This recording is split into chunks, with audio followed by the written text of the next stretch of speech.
The microphone echoed as my father's retirement speech exposed my most humiliating secret to 500 of his colleagues. I smiled through tears, a bitter performance I'd mastered over a lifetime. Knowing that in 3 days, he would discover the flash drive hidden inside his retirement gift. It contained all the proof of what he'd done to our family. Before I dive into this painful chapter, I'm curious, have you ever been betrayed by someone who was supposed to protect you? I still remember my hands shaking as I uploaded those files, questioning if family loyalty should trump personal dignity. If this story resonates at all, please hit subscribe so we can share these difficult journeys together. Let me take you back to where it all began. For 35 years, I was just Rick Mitchell's daughter. I lived in the long shadow of my father's reputation at Westmore Financial Group. He wasn't just an executive. He was the Richard Mitchell, a man who, through sheer will and ruthless determination, had turned a regional firm into a national powerhouse. Our sprawling colonial home in Connecticut was filled with his awards, photos of him with business titans and politicians. What those walls never displayed were my academic certificates or art competition ribbons. To him, those were participation trophies, not worthy of wall space. Finance is the only field worth pursuing, he would tell me.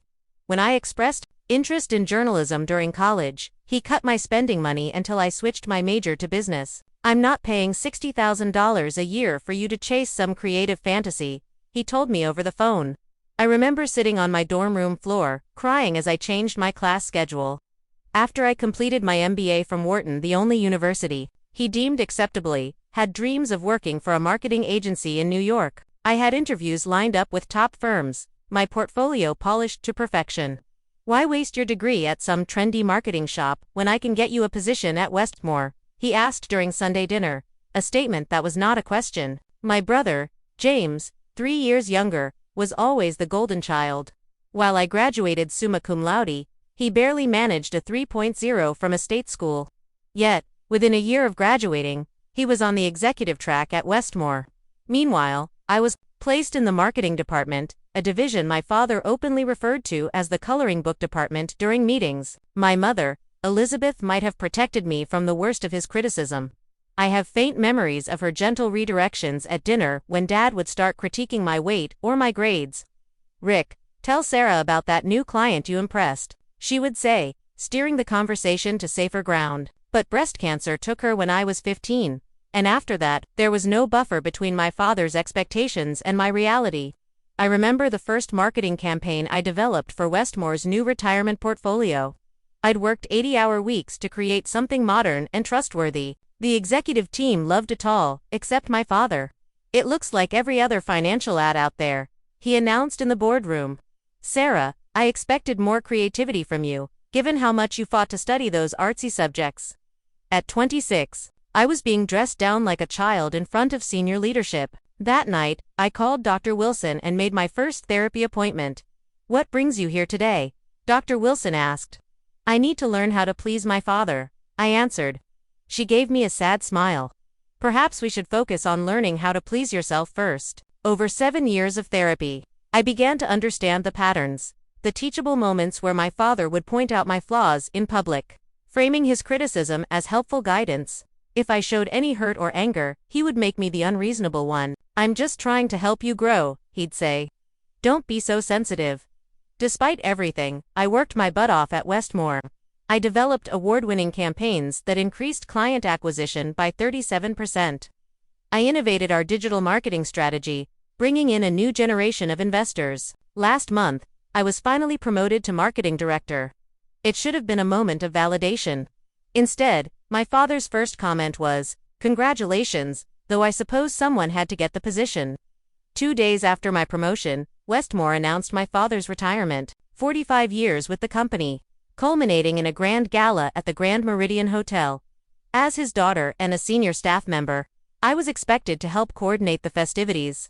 Little did I know, this event would change everything. The Grand Meridian's Imperial Ballroom glittered with crystal chandeliers.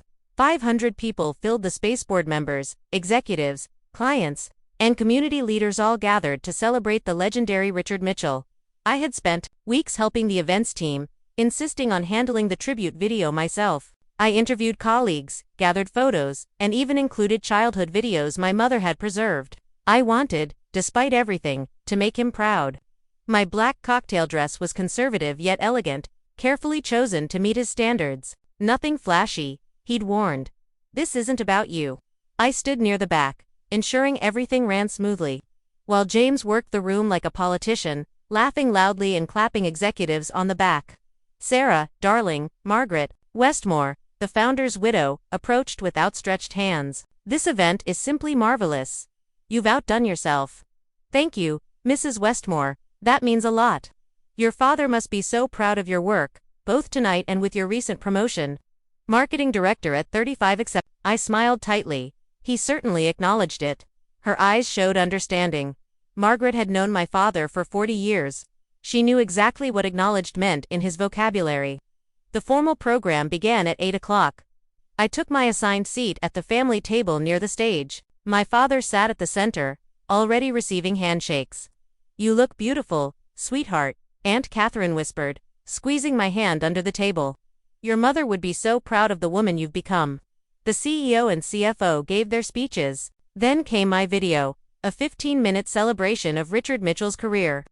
I held my breath, watching his face for any reaction. He remained stoic until a clip of him holding me as a baby, my mother laughing beside them. For just a moment, his facade cracked, revealing something softer. When the video ended, the room erupted in applause. The CEO introduced my father for his retirement speech. And now, the man of the hour, the financial wizard who helped build Westmore into what it is today, Richard Mitchell. My father approached the stage to a standing ovation. He looked every inch the corporate titan. Thank you, everyone. 45 years goes by in the blink of an eye when you're doing what you love, he began with the expected acknowledgments. Then came the pivot. I'd be remiss if I didn't acknowledge my family tonight. My son, James, who's already making his mark in our investment division. And my daughter, Sarah, recently promoted to marketing director. I straightened in my seat, surprised. Family has taught me as much about leadership as business ever did. Sometimes the hardest lessons come from the people closest to you. Something in his tone made my stomach tighten.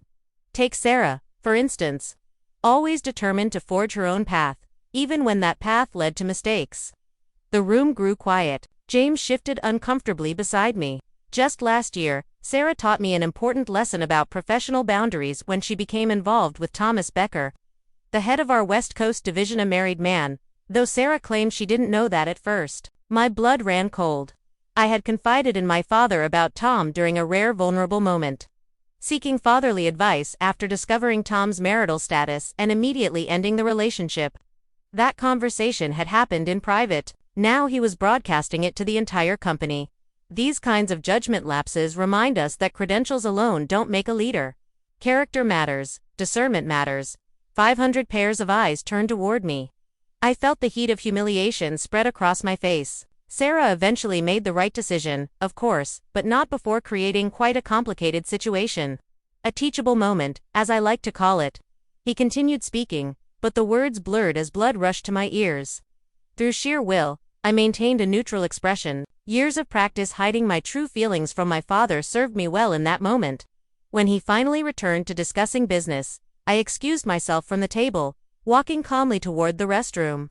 My heels clicked against the marble floor, each step measured and controlled. Once inside a stall, I pressed my forehead against the cool metal partition and allowed silent tears to fall. My chest heaved with suppressed sobs. The bathroom door opened. Did you hear what Rick Mitchell said about his daughter? A woman's voice whispered. So awkward. I always thought Sarah was so professional. Another voice, vaguely familiar, replied, sleeping with a married VP. I guess the promotion makes sense now.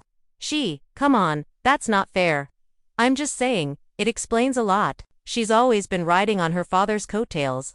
I remained frozen in the stall until they left. Carefully, I repaired my makeup, practiced my pleasant expression in the mirror, and returned to the ballroom just as dessert was being served. You okay? James whispered. I nodded, lifting my champagne glass. Never better. But something had broken inside me, something that could never be repaired.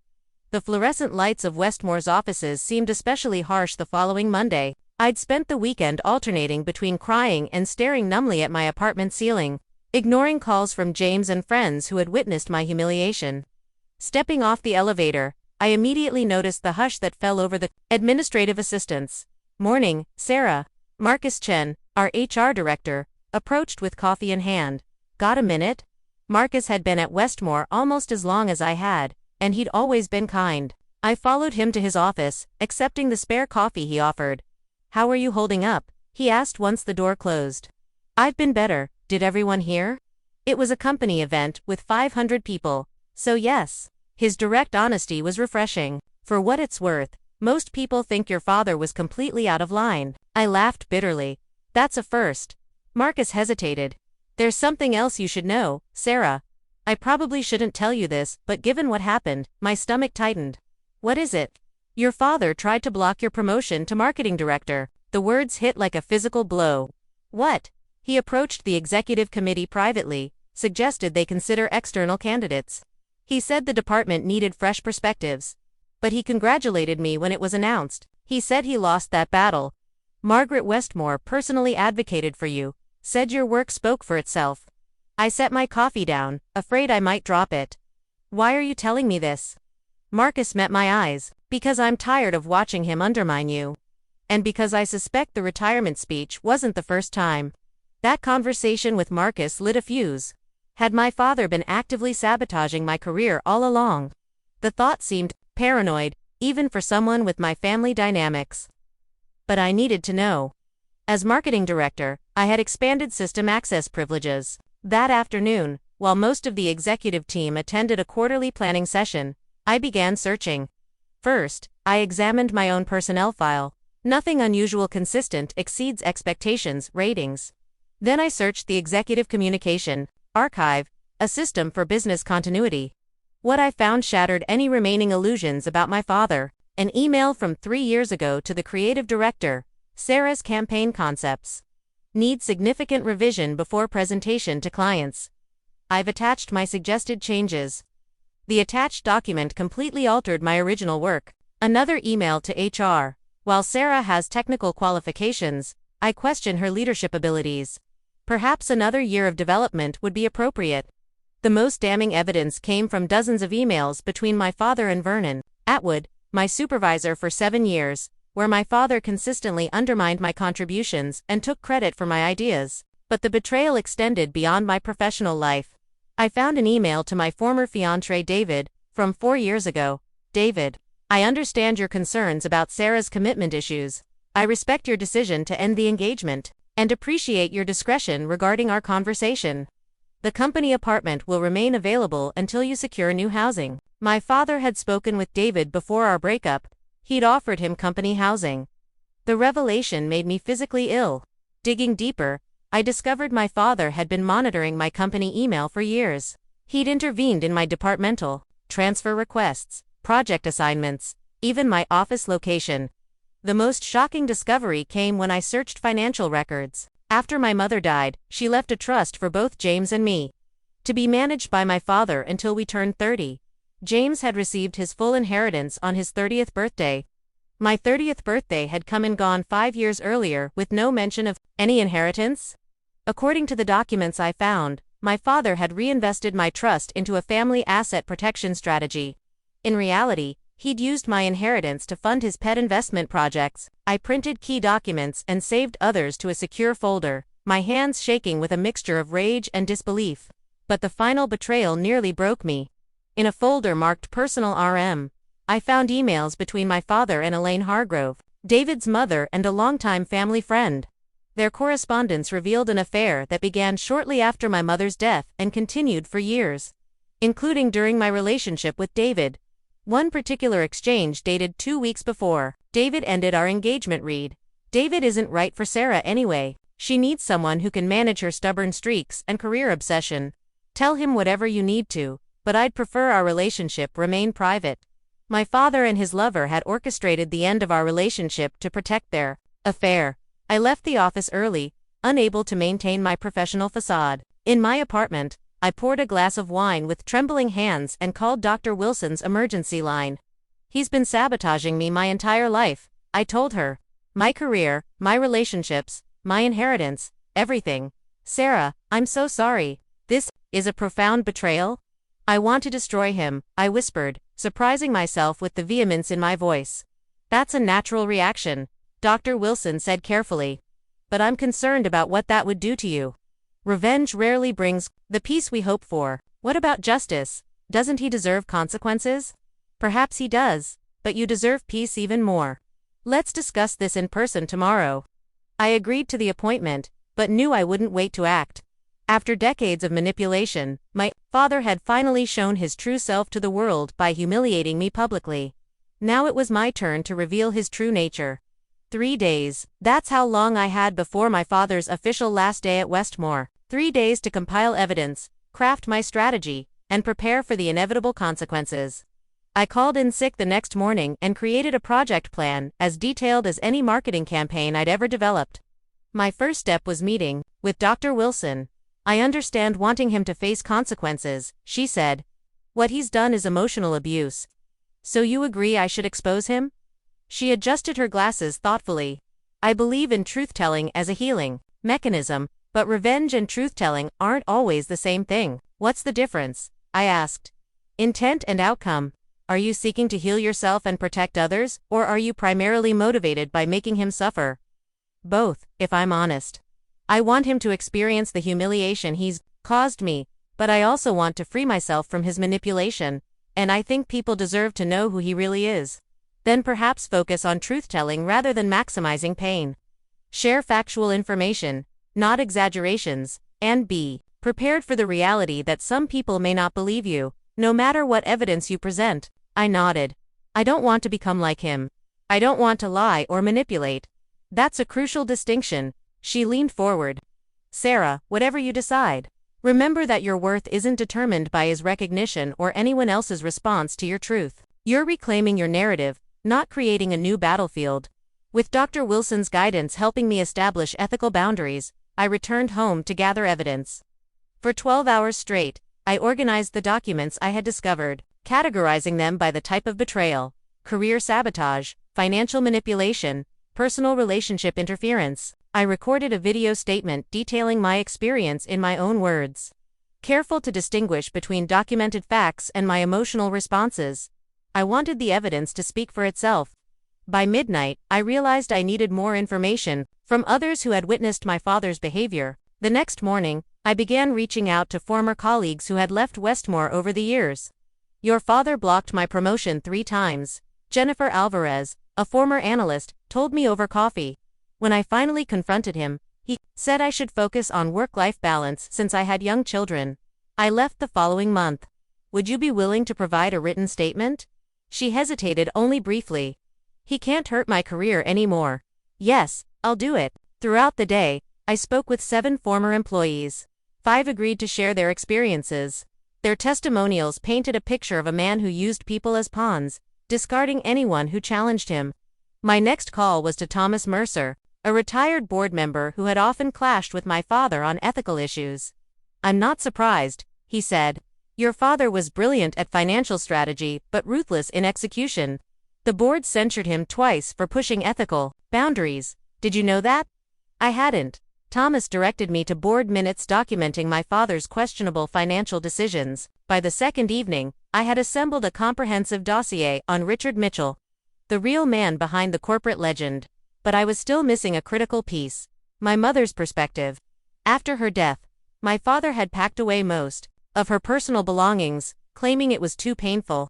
But her journals, letters, and personal papers had disappeared into the attic of our family home. I still had a key. My father was at a retirement dinner with clients that evening, so I knew I'd have at least 3 hours. The attic was dusty and chaotic. I found what I was seeking in a cedar chest, 3 cardboard boxes labeled Elizabeth Personal. Inside were my mother's journals, dozens of them. I couldn't read them all, but I searched for entries around significant family events and in the period before her death. What I found confirmed my worst suspicions while breaking my heart. My mother had been aware of my father's controlling behavior and had tried to shield me. She'd also documented his affairs, his financial manipulations, and her growing concern about his psychological impact on us. A journal entry from 2 months before her death read, "I worry most about Sarah after I'm gone. Rick's criticism is wearing her down, making her doubt herself. He sees her independence as defiance rather than strength." I've amended my will to protect her portion of the inheritance, but I know Rick will find ways around my wishes. I've written letters for both children to be given when they're older. They deserve to know they were loved unconditionally by at least one parent. Letters? I searched frantically through the boxes until I found a sealed envelope with my name on it in my mother's handwriting. The letter inside, dated 1 month before her death, expressed her pride in me, her concerns about my father's influence, and her hopes for my future. She explicitly mentioned a separate trust she had established with her brother, my Uncle Robert, as trustee, a trust my father apparently knew nothing about. I photographed key journal entries and carefully returned everything to its original location, taking only my letter and one journal volume that documented my father's financial misdeeds regarding my mother's estate. The final piece of my plan involved the presentation method. A simple email would be to easily dismissed or deleted. Printed documents could be thrown away. I needed something my father would definitely engage with, something he couldn't ignore. That's when I remembered his retirement gift. I'd contributed to the company's official gift, but I had also prepared a personal one, a digital photo frame. I claimed it contained family photos and career highlights. What my father didn't know was that I'd modified the device to include a hidden flash drive and programmed it to switch displays after 72 hours. For the first 3 days, it would show exactly what I'd promised. But on the 4th day, when I would be safely out of town at a marketing conference in Chicago, the display would change to reveal instructions for accessing the flash drive hidden in the frame space. I can tell you're wondering if this was the right decision. I questioned it myself many times. Was I becoming just like my father, manipulative, calculating, willing to hurt others to get what I wanted? The line between justice and vengeance seemed increasingly blurred. But then I'd remember the retirement speech, the years of undermining my work and relationships.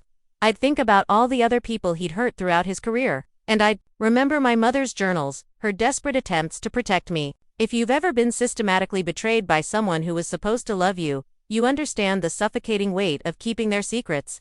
Sometimes, exposing the truth isn't about revenge. It's about finally being able to breathe. By the 3rd night, everything was ready.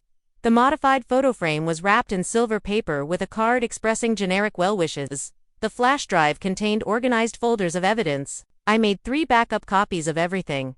One stored in a safe deposit box, one with Dr. Wilson, and one encrypted in cloud storage. Whatever happened next, the truth would survive. I also drafted emails to key people: the Westmore Board of Directors, the Compliance Department, my brother James, and a select few family members. These were scheduled to send automatically the morning after my father would discover the flash drive. As I finalized these preparations, I felt a strange calm replace my initial rage.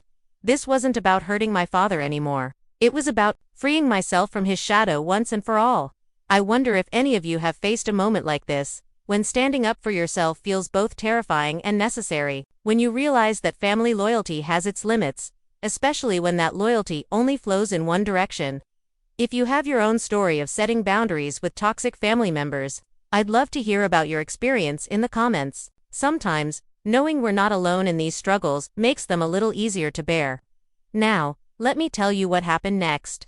The evening after my father's last official day at Westmore Financial, our family gathered for a private dinner at La Maison, his favorite French restaurant. The setting was intimate, just my father, James, Aunt Catherine, Uncle Robert, and me. I arrived 15 minutes early, the wrapped photo frame in a gift bag beside me. My stomach twisted with nerves, but years of hiding my true feelings had prepared me for this performance. James arrived next, giving me a tentative hug. "How are you holding up after ... you know?" "I'm fine," I said, offering the reassuring smile I'd practiced in the mirror. It was embarrassing, but I'm moving past it. He studied my face, unconvinced. "You seem different." "Just tired. It's been a busy week." The others arrived shortly after, with my father making his customary grand entrance last. He wore an expensive new suit and greeted each family member like a benevolent patriarch. When he reached me, he kissed my cheek. "Sarah, glad you could make it." As if I'd had a choice. "Wouldn't miss it, Dad," I replied, the words tasting bitter. The dinner proceeded with the usual family dynamics. James dominated the conversation with stories about his recent success. Aunt Catherine asked polite questions. Uncle Robert, my mother's brother, remained mostly quiet, occasionally glancing at me with concern. I maintained my role perfectly, laughing at appropriate moments, appearing completely unaffected by the retirement speech humiliation. I even raised a toast to my father's career, praising his unforgettable impact on everyone around him. The double meaning went unnoticed by everyone except possibly Uncle Robert, who raised an eyebrow. After the main course, Aunt Catherine announced it was time for gifts. My father received an expensive watch from his sister and brother-in-law, and a rare bottle of scotch from James. Then it was my turn. I wanted to give you something meaningful, I said, sliding the silver-wrapped package across the table, something that honors your legacy. My father unwrapped the digital photo frame, his expression neutral. Thank you, Sarah. It's preloaded with family photos and highlights from your career, I explained. But there's a special feature. After 3 days, it switches to a new collection of memories, ones I've been gathering for years. It's also connected to cloud storage, I continued, so I can update it remotely with new photos. The instruction manual is inside the box if you want to adjust any settings. My father set the frame aside with minimal interest. Very thoughtful. You should plug it in as soon as you get home, I urged. The battery only lasts about an hour on its own. The digital display code is Mom's birthday. That detail caught his attention. He'd always been paranoid about household staff accessing his personal information. I knew he'd set up the frame himself now, if only to ensure his housekeeper didn't see anything he considered private. Fine, he agreed. James watched our exchange with a puzzled expression. Since when are you into sentimental gifts, Sarah? I shrugged. People change. Speaking of change, I added, I should mention I'll be out of town next week. Marketing conference in Chicago. The Digital Strategy Summit. My father asked, suddenly interested. Yes, I'm presenting our social media campaign results on Tuesday. This was another calculated detail. By mentioning I would be presenting, I guaranteed he wouldn't attend the conference to undermine me. Well, good luck with that, he said dismissively. The old-fashioned approaches still work best in financial services. I smiled. That's why I've integrated traditional and digital strategies in my presentation, best of both worlds. Uncle Robert caught my eye across the table. Sounds impressive, Sarah. Your mother would be proud of your innovative thinking. A flash of annoyance crossed my father's face at the mention of my mother. He quickly changed the subject to his retirement plans. As coffee and dessert were served, I excused myself to use the restroom. Once alone, I leaned against the sink, taking deep breaths. The performance was draining but necessary. Just a few more hours of pretending. When I returned, James was waiting in the hallway. What's really going on with you? He asked, blocking my path. You're being weird. I told you, I'm fine. No, you're not. You haven't been fine since Dad's speech, and this sudden trip, this strange gift. Something's up. I sighed. I'm just trying to move forward, James. Create some distance and perspective. He studied me for a long moment. Sarah, whatever you're planning. I'm not planning anything. I'm giving Dad a retirement gift and attending a conference. That's it. You're a terrible liar. You always have been. His tone wasn't accusatory, just matter-of-fact. Just be careful, okay? Dad isn't always fair to you, but he's still our father. The protective instinct spoke volumes about the family dynamic my father had created. James was as much a victim as I was, just in a different way. I know who he is, I said quietly. Better than you think. We returned to the table, in uncomfortable silence. The remainder of the evening passed in a blur of forced pleasantries. When we finally said our goodbyes outside the restaurant, my father held me a moment longer than usual. I know I'm hard on you, Sarah. It's only because I see your potential. In the past, those words would have given me hope. Now I recognize them for what they were. Another manipulation tactic. I know, Dad. That's why I wanted my gift to be special. Promise you'll set it up tonight. Fine, it is. And remember Mom's birthday for the display code. As I watched his car pull away, I felt no triumph, no a hollow certainty that I was doing what needed to be done. Back in my apartment, I confirmed my flight to Chicago for Sunday afternoon. The timing was precise. My father would discover the flash drive Monday evening, giving me a solid alibi and physical distance. I sent a final text to him, hope you enjoy the frame. Each photo has a special memory attached. Looking forward to hearing your thoughts when I'm back from Chicago. His reply came quickly. Frame is on my desk. Pictures are fine. Have a productive trip. No thank you, no acknowledgement of the effort, just fine. It was the last normal communication we would ever have. I slept surprisingly well that night, better than I had in years. The weight of secrets and suppressed truths was lifting. For the first time since my mother died, I felt like I was honoring her memory properly by finally standing up for myself. The next morning, I made final preparations for my trip, checked that all scheduled emails were set correctly, and called Dr. Wilson to confirm our virtual appointment for Monday evening. "Are you certain about this course of action?" she asked. "I am. It's not about revenge anymore. It's about truth." "And how do you feel?" I considered the question carefully. "Lighter. Like I can finally stop performing the role of the dutiful daughter. That's a significant realization, Sarah. Whatever happens next, remember that your worth isn't determined by his response." Those words would become my mantra in the difficult days ahead. Sunday afternoon, I boarded my flight to Chicago, leaving behind the photo frame that was silently counting down to Monday evening. In less than 36 hours, everything would change. The flash drive hidden in the digital photo frame contained 5 meticulously organized folders, each documenting a different aspect of my father's betrayal. I had spent hours ensuring the evidence was comprehensive yet accessible, with summary documents for each section and clear file naming conventions. The first folder, Career Sabotage, contained emails showing my father instructing my supervisors to modify my work. Drafts of performance reviews with positive comments about my leadership that were later removed, and email threads showing him taking credit for my successful campaigns. A spreadsheet tracked 23 instances of him taking credit for my department's successes. The second folder, Financial Fraud, was potentially the most damaging. It contained my mother's original will, trust documents showing my inheritance should have been distributed when I turned 30, and bank statements revealing my father's redirection of my funds into his personal investment accounts. An accountant's confidential assessment confirmed the misappropriation of approximately $850,000. The third folder, Personal Betrayals, contained the most emotionally painful evidence, email exchanges between my father and my ex-fiancé David, as well as extensive correspondence with Elaine Hargrove, David's mother, revealing their long-term affair. The documents also showed that my father had interfered in 3 other relationships and had even monitored my personal communications through company servers.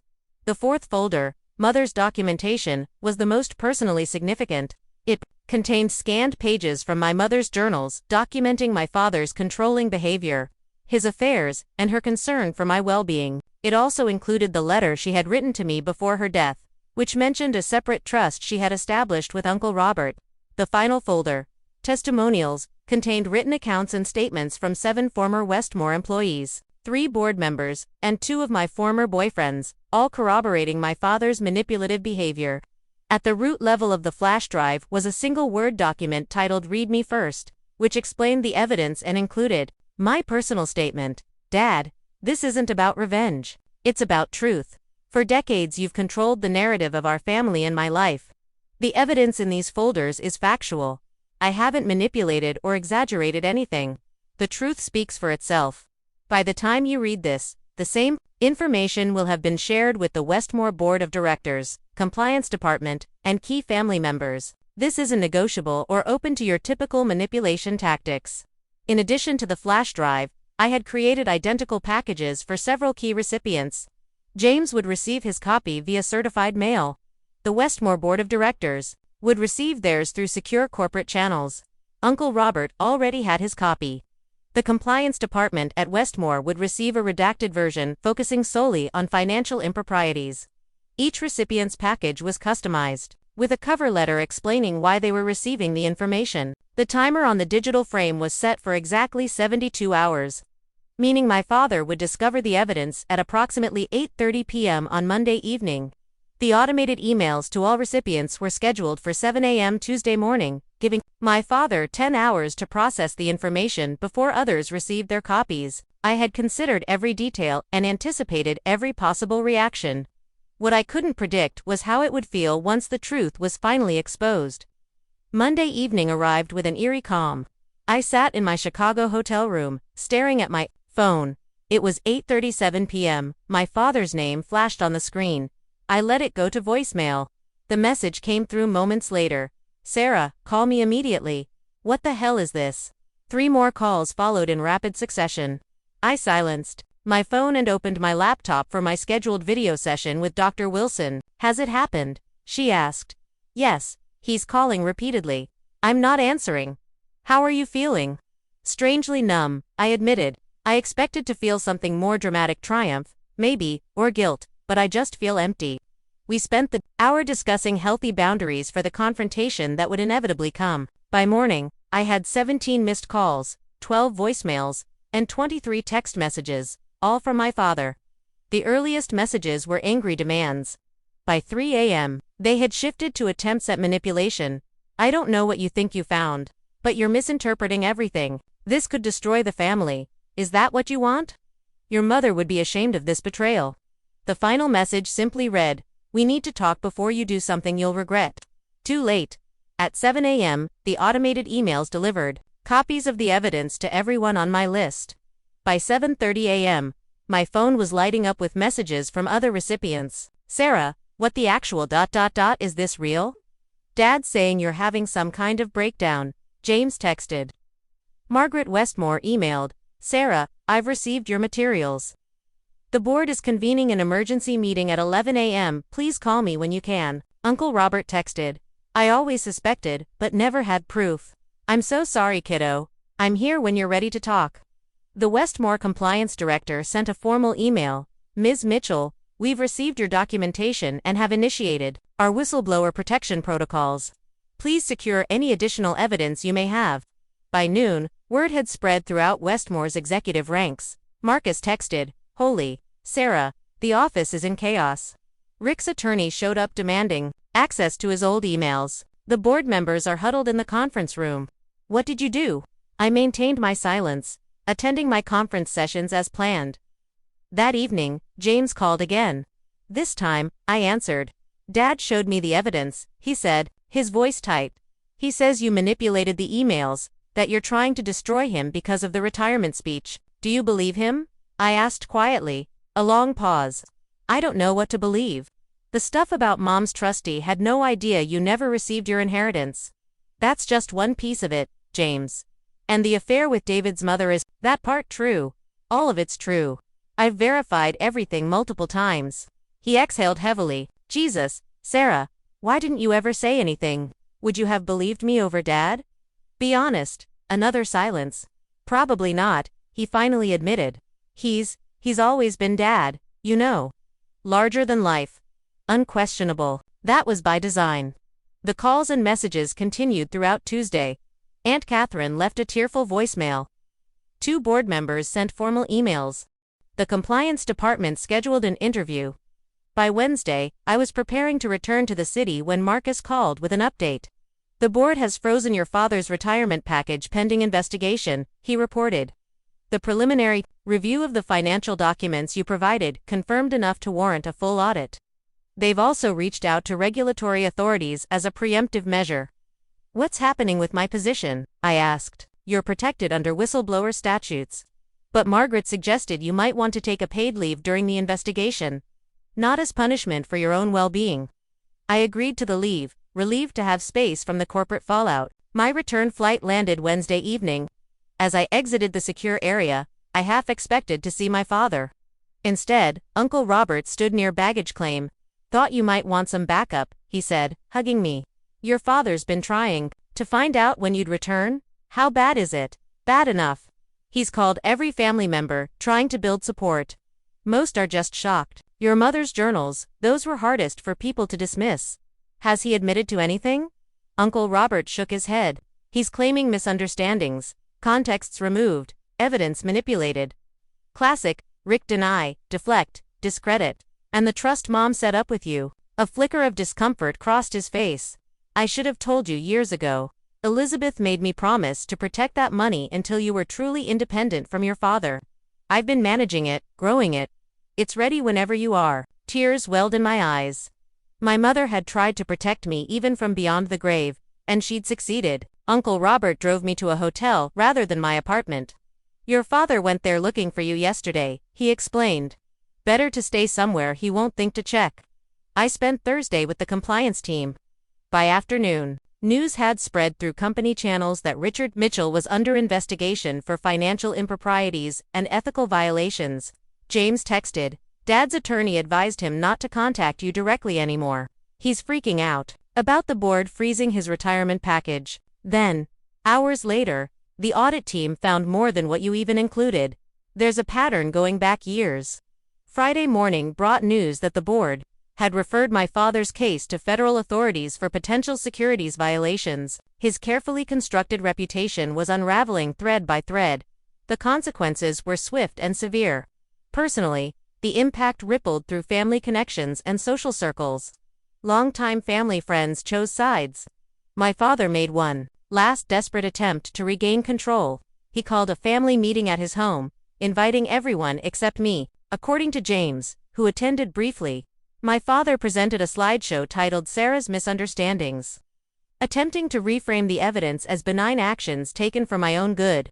It was painful to watch, James told me over coffee. The following week, no one was buying it. Aunt Catherine actually stood up and left in the middle. Said she couldn't listen to any more lies. By the second week, my father had retreated from public view entirely. Through it all, I maintained my distance, processing the seismic shifts with Dr. Wilson's help.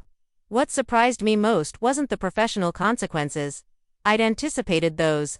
It was the personal transformation I was experiencing. For the first time in my life, I felt free.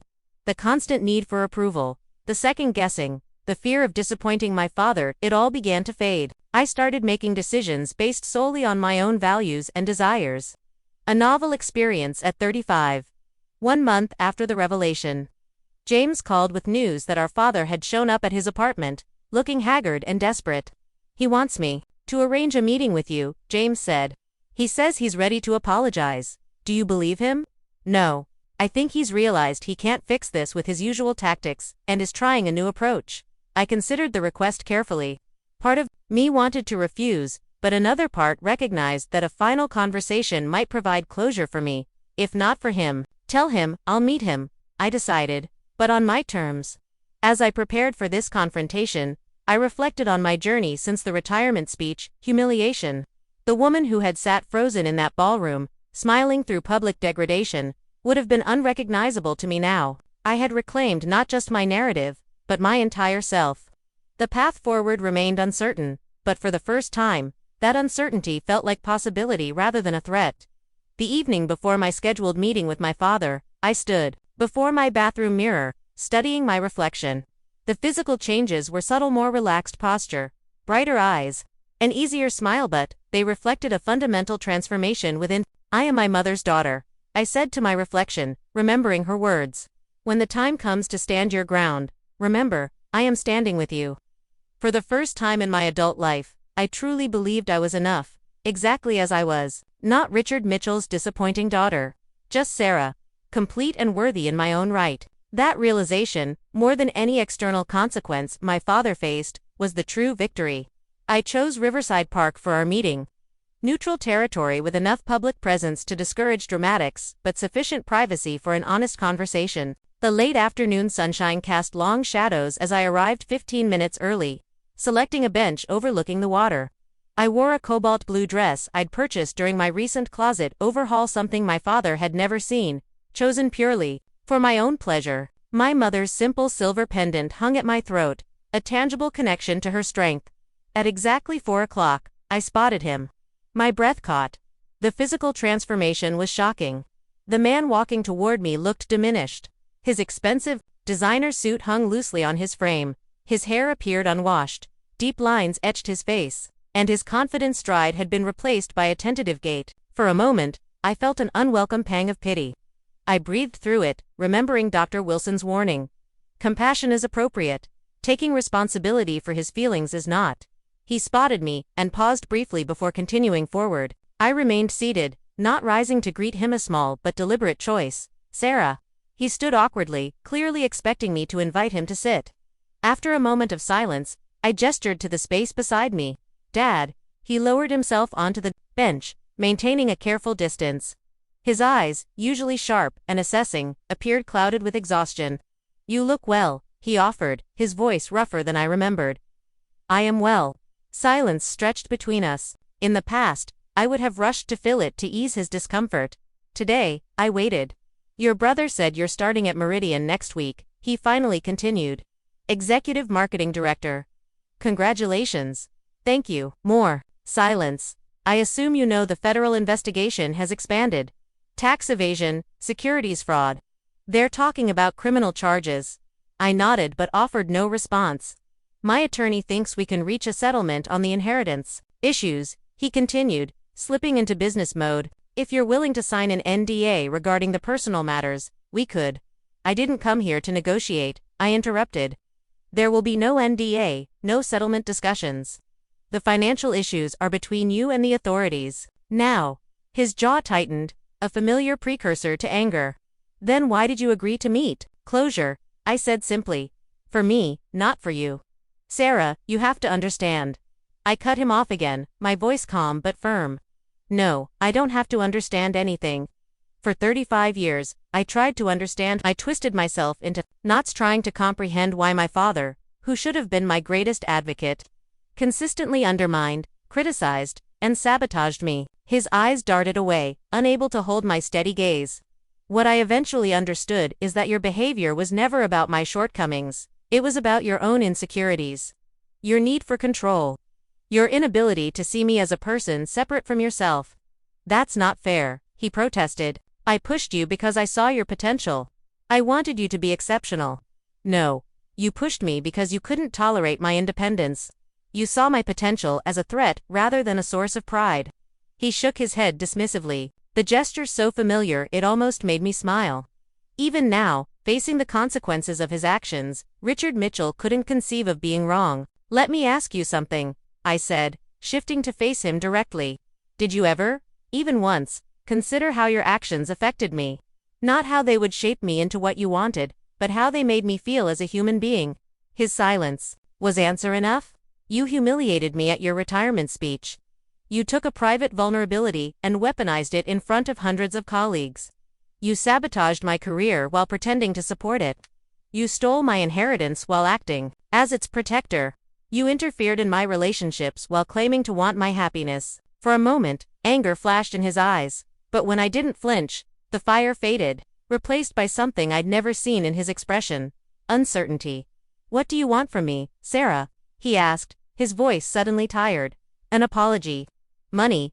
My professional destruction is nearly complete. What more are you looking for? The question hung between us. I don't want anything from you, I finally replied. That's what you don't understand. For my entire life, I wanted your approval, your respect, your unconditional love. I don't want those things anymore, because I've realized they were never available to me. He flinched. I came today to tell you that I forgive myself. I forgive myself for believing I was somehow deficient. I forgive myself for accepting your narrative about who I was and what I deserved. I forgive myself for staying silent for so many years. And me, he asked quietly, do you forgive me? The question surprised me. I don't know, I answered honestly. Forgiveness requires accountability. You'd need to genuinely understand and acknowledge the harm you caused. I'm not sure you're capable of that. We sat in silence for several minutes. In that silence, I felt a shift, not reconciliation, but a rebalancing of power that had been disproportionately his for decades. I was jealous, he said suddenly. The words were so unexpected I wasn't sure I'd heard correctly. Of what? You and your mother, your connection. He stared straight ahead. Elizabeth understood you in ways I never could. You were so much like her, creative, intuitive, willed. I felt excluded. The admission was so human, so ordinary, compared to the mythology I'd built around his motives, that it momentarily disarmed me. So you punished me for it. He shook his head slowly. I didn't see it that way. I thought I was correcting a course, making you practical, making you like me. It seemed necessary. It wasn't, I said simply. No, he exhaled heavily. It wasn't. The financial improprieties, I finally said. Those weren't about me. No, he straightened slightly. Those were complicated situations. They were crimes, I corrected gently. And they're not why I'm here today. He nodded once, accepting the boundary. James tells me you're starting at Meridian next week, he said, changing the subject. Charlotte Way has a solid reputation. Smart choice. The comment was so normal, so fatherly, that I almost laughed at the incongruity. Yes, I'm looking forward to it. You'll do well there, he cleared his throat. You would have done well anywhere. Your work at Westmore was exceptional, despite my interference. The closest thing to acknowledgement I'd ever received from him. Too little, too late, yet somehow still meaningful in its way. Thank you for saying that. He checked his watch. I should probably go. My attorney is expecting an update about the NDA. That isn't happening, I clarified. A ghost of a smile touched his lips. Yes, about that. He stood, suddenly awkward again. Will we? Is this the last time we'll speak? The question carried more vulnerability than I'd ever heard from Richard Mitchell. I don't know, I replied honestly. That depends on many things. I'm establishing a new life based on truth and healthy boundaries. If you can respect those boundaries, perhaps we can have some form of communication eventually. He nodded, accepting the non-commitment. I am sorry, Sarah, he said quietly. Not for everything. I'm not there yet, but for the retirement speech for publicly humiliating you. That was unforgivable. The partial apology was more than I'd expected and less than I deserved. I accepted it as what he was capable of offering in this moment. Goodbye, Dad. Goodbye, Sarah. I remained on the bench as he walked away, his figure gradually disappearing. The encounter had been neither the dramatic confrontation nor the emotional reconciliation I might once have imagined. Instead, it was something more valuable, an exchange between equals. 2 weeks later, I stood before a conference room of new colleagues at Meridian Partners. Charlotte Way had just completed my introduction as the new executive marketing director. Thank you for that warm welcome, I began, my voice steady and confident. I'm excited to join Meridian at this pivotal moment. Before I outline my vision for our department, I want to share a core principle that will guide my leadership. Authenticity drives connection. As I continued my presentation, I felt completely present in a way I'd never experienced professionally. No more calculating how my father would judge each word. No more second-guessing my instincts. Just Sarah Mitchell, speaking her truth with clarity and purpose. The meeting concluded with enthusiastic questions and engaged discussion. As people filed out, Charlotte lingered behind. Impressive start, she said. The team's energized. You bring a fresh perspective we've needed. Thank you for taking a chance on me, given the circumstances. She waved away my concern. I didn't hire Richard Mitchell's daughter. I hired Sarah Mitchell, the marketing strategist whose campaigns I've admired for years. The fact that you had the courage to expose unethical behavior only confirmed your integrity. As Charlotte departed, I paused in my new office doorway, taking in the blank canvas before me. The space represented everything I'd fought for: professional recognition based on talent, freedom from manipulation, the opportunity to create something authentic. On my desk sat a small package that had been delivered that morning. Inside was a leather-bound journal with a note from Uncle Robert. Your mother kept journals her entire life. I thought you might want to continue the tradition. Your voice matters. I opened to the first blank page and began to write. Today marks the beginning of a new chapter, one authored entirely by me. The story of Sarah Mitchell, the real Sarah Mitchell, was just beginning. Have you ever had to set boundaries with family members who couldn't see your true worth? The journey I've shared today wasn't easy, but standing in my truth finally set me free from decades of manipulation. If my story resonated with you, please hit the like button so others dealing with similar family dynamics might find it. Leave a comment sharing your own experience with family karma or how you've navigated complex family relationships. Your story matters too. Subscribe if you'd like to hear more real-life accounts of finding strength after betrayal. Thank you for listening to my journey from family scapegoat to the woman I was always meant to be. Remember, sometimes the greatest act of love is the one you finally give to yourself.